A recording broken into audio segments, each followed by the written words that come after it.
So I've had a lot of you ask me if I was going to cover the CCU shit that's going on right now, and I haven't really decided yet. Obviously, it's going to come up in community concerns, but to make a specific video about it, I mean, it's pretty straightforward, right?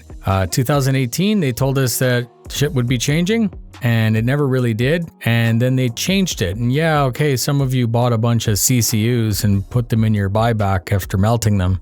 But, I mean, all the text is there in red, right? Like, what am I supposed to do about that? Anyways, hello YouTubers, this is a noobifier. Today is the 16th of February 2022. Today we have the first roadmap roundup since the noise drama. Noticeable changes are that the progress tracker is being updated only to 30 days, and the release tracker is no longer being updated. Let's take a look at what they're saying. But before we start, I wanted to say something, and please don't assume that I'm throwing shade at anyone or anywhere. This is just words.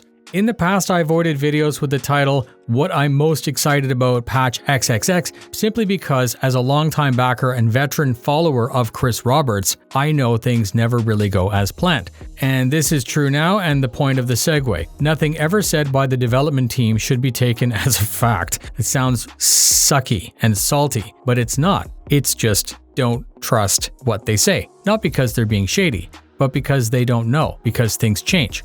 Things will change and things will fail, and if you can't accept that, then please park your account until someone tells you that the game has been released. Again, not trying to sound like a dick, but they do have big red warnings all over everything that said just what I said, but nicer.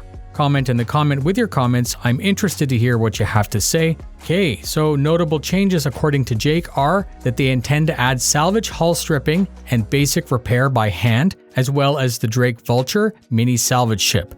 That's the intent for 3.17.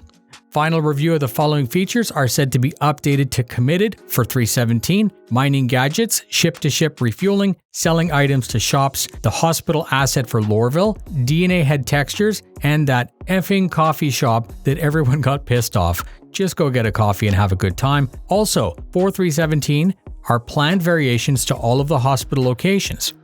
They went on to say that they're working on, but that does not mean that it's coming out with 3.17, zone handling, which is said to optimize how the backend will be to facilitate how and where items can be spawned into, entity properties plugin, which is a new tool which is said to help speed up creation of assets. Distortion propagation will get some work to add the effects of distortion weapons to be as intended.